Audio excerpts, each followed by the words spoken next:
Hey, yo, what's up, guys? Welcome back to Free Running. Welcome back to Aesthetic Blank Tester and Bio Enchanted. Hello? You can't see it, but he's dancing. Yeah, I'm dancing very poorly. So this level is part one of the final triptych. This triptych is called the Inner City. Yeah. The first three levels were home turf. Shot. The second three were the Docklands, and this one is the Inner City.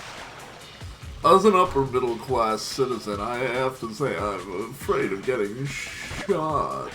I have no idea why that water is even... It's the only instance of water in this entire game that you wade in. I'm not sure why it's really... It's more just there to slow you down in certain challenges. Yeah. That's weird though, like the specific, water's not that deep. It's not like with, like, at least with the bigger water effects, like, they were all over the place. They were in the docks, they were in the mill. They were just the surface you clipped through, pretty much. But that is actual water with actual water physics. I would think that in the docks and the mill, those would be places where it would matter, but... Yeah. I mean, how often... I mean, that was kind of setting up, you know, the confines of the level, you know? Kind of barriers, but, like, how often do you have to run through ankle-high water in this level? By the way, something to know is there's a lot of shit on the ground floor of this level, like lampposts and benches and stuff. Oh, so yeah, these free flow trick things are really hard here, because it's very easy to accidentally trip over something. Yeah, you were talking about the poles in this level. Yeah, since, like, the in start this of the section game. to the right here, this is a big pain in the ass. It's the best place to do it, but if you accidentally grab one of those lampposts, you're screwed. Because you're not going to get off it, you're just going to run out of combo multiplier before you can, and you get really annoyed. You know, you did an aerial spin, and I thought for a second it said actual spin. Yeah, as opposed to... Right, that's something I don't do much over obstacle, because it's really fucking risky. That was an accidental over obstacle, that's to show that's a multiplier that exists. Huh. I got lucky there that I didn't stun enough to run down my multiplier too much. Yeah, you got lucky you didn't jump straight into a railing and land your crotch on it. Yeah. You know? Land right on your gooch. Yeah. I think you mean, crotch flying kicker. butt twist. Yeah, flying butt kick. Crotch crusher, that's what it would be. By the way, there's a trick coming up in this level that I love. There's only really something you only really need to do in this one level. You'll see it when it comes up. So are there supposed to be like fold-out benches or something? I'm not sure. I didn't actually notice it before. They didn't have seats. It's weird. Yeah. I think it's just a really graphical thing or something like that. I thought they were barriers, but then it looked like there was kind of a smaller part folded up. I mean, maybe that's what they have. By the way, this level free flow challenge is really annoying because it starts you up here, and it's like, yeah, good luck getting down there in time to get some good tricks. That's the trick. I love the way the announcer said, ass what was it grind. called? Ass grind. I'm sorry for every joke I made. About ass grinds. Yeah. Damn. At least it wasn't the knee grind. Yeah. Or the face grind. So did you just hit like the invisible ceiling there or something? You jumped and then it seemed more like you just glided sideways. I think it was more that they were too wide at that point, really, but it didn't really go anywhere. I don't really know what happened there. That was strange. Kind of reminds me of when in Wallace and Gromit turned the Curse of the Were-Rabbit PS2 game. I wound up accidentally getting on top of an invisible wall, which is something special. Yeah. Wow. Yeah, I did that as a shortcut, taking damage to save time. I didn't even take damage, it's weird. I don't know why that didn't hurt me.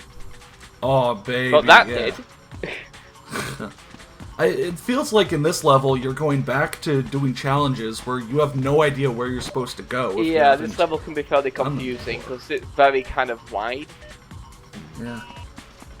And, you know, for anything we said about kind of the, you know, the levels we were just in, I don't feel like any of them had that problem. Yeah, these last two levels get really hard, partially because it's working out where the game wants you to go. Yeah, it really feels like when you're doing those wall jumps, you hit a point where you can't go any higher. Yeah, I don't know why that happens, considering you climb higher afterwards. Yeah, that's strange. That's probably more just there to avoid you accidentally going outside the bounds of the level, because theoretically you could go up infinitely there until you hit the top of the building and then break the level. But I would think the solution to that would just be either make the top of the building like a certain point, or put an invisible wall higher up, or put the invisible wall higher. Yeah, it's a weird one. This Ground Zero is a massive pain in the arse because of a few weird tricks you have to do. I guess we'd be complaining about it if the invisible wall were higher too. Yeah. So. Yeah. I got put out quite a lot of failures at this one. Because partially because you have to kind of be going right there, but also this part here, if you get on either of those roads at the wrong point, you end up sliding down them, and there's no good place to jump off. Yeah. So you just slide and end up falling onto the ground and failing. And that's a pain in the arse as well. But that was like the one failure I think I forgot to put out. No, it's because this wasn't an entirely failed run. I recovered. But that's kind of a pain because you're constantly moving right so that it doesn't constantly place on a thing. So and that's these really goddamn dangerous. Trees are in your way. Yeah, it's a really weird challenge, this one.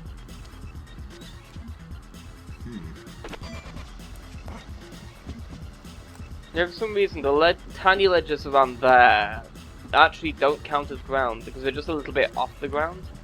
It feels very arbitrary, but it gives you a nice kind of a leeway. Yeah, because you could run all the way around the thing you just walked on. Yeah, like with the last time when I was doing a challenge in this level, there was the don't stay off the ground thing, it stopped you off on that little ledge, probably to show you that doesn't count as ground. Yeah. Big adventure. So this is the part where the races start getting fairly long. You know, before when we were going through this game, I never really felt like playing the Prince of Persia games again. Like, I mean, like I like them.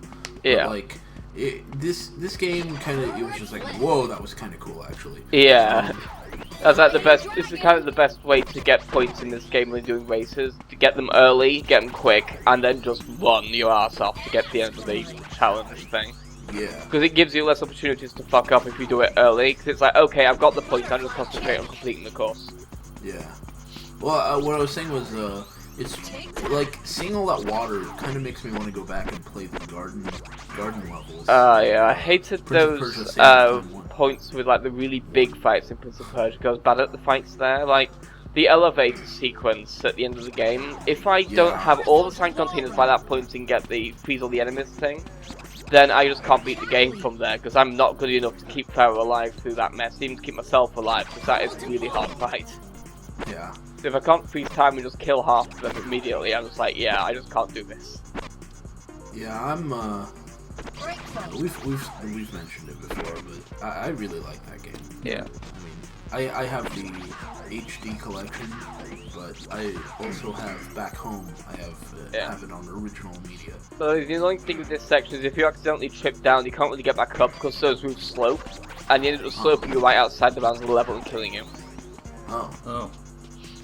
That's weird. Yeah, it's probably just there to penalise you for falling, because this is the point where you expect to be really good at this game. Right, that's true. I mean, something to notice, you'd expect because it's the end of the course for a blue ring to be coming up.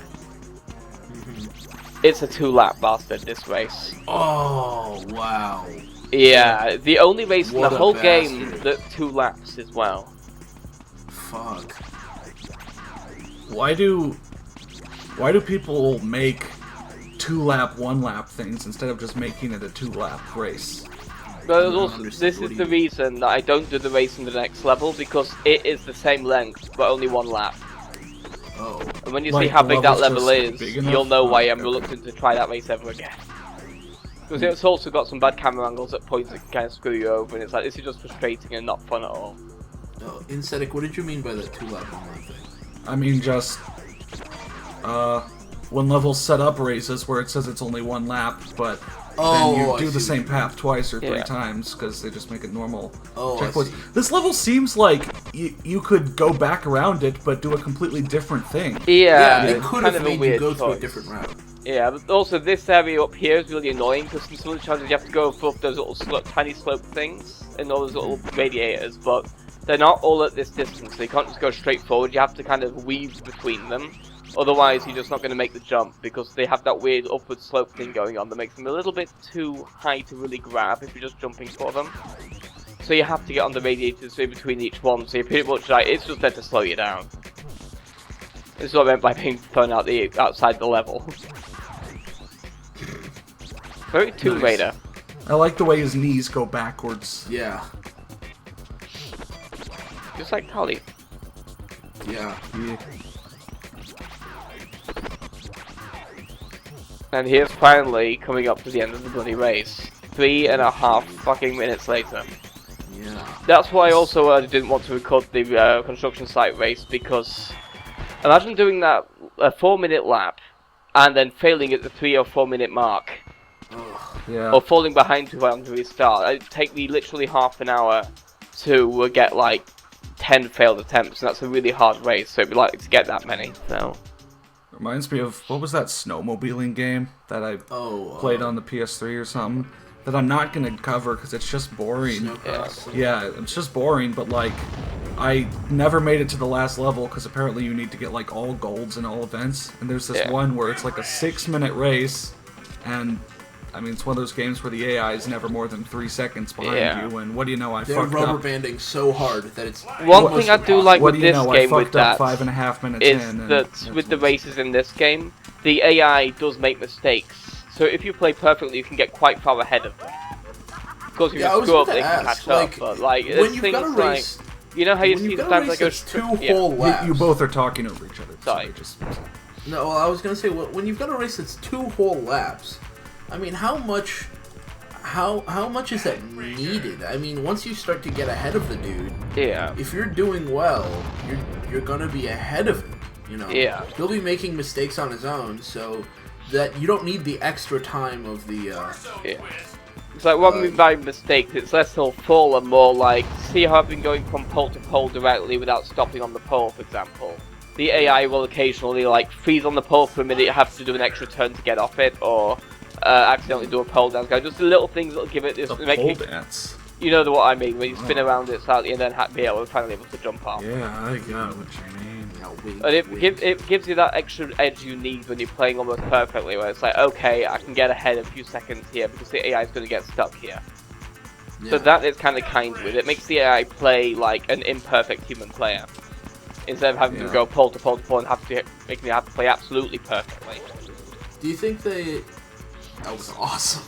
Yeah. Do you think they programmed it like that, or do you think they just recorded a run? I'm not sure actually. It's kind of fluid enough you can't really tell. Is the interesting thing there. Like maybe you could go back to level 1 or 2 and do a race 2 or 3 times and see if the AI does the exact same thing. Maybe, but that would require me to slow down enough for the AI to keep up with me, and that would just kind of be annoying if it got ahead too far. Yeah. And I think the AI do the same thing each time. I noticed that in that one early race challenge, Bam did make a few of the same mistakes. I mean, on one hand, I almost don't feel like I saw enough, but like maybe there might be some other paths in this level, but there might not be. I mean, we've kind of seen this game before. They make 1 or 2 things. You may have noticed at the restaurant area at the top of the level, there are all those poles and stuff. There's a lot of like swinging on those to get places, but that's only on a few of the challenges, like the collecting the targets. I didn't want to do that one because that's fairly annoying because it requires you to go around that area I mentioned where it kind of snakes around the different radiators and stuff. It's a pain in the ass to traverse. Yeah. But I mean, we got a feel for the level. So. Yeah. Yeah. It's a fairly like medium-sized level. Yeah. What's the next level? The next level is the construction site, the largest and hardest level in the game. Oh boy. Yeah. See you guys next time. See ya.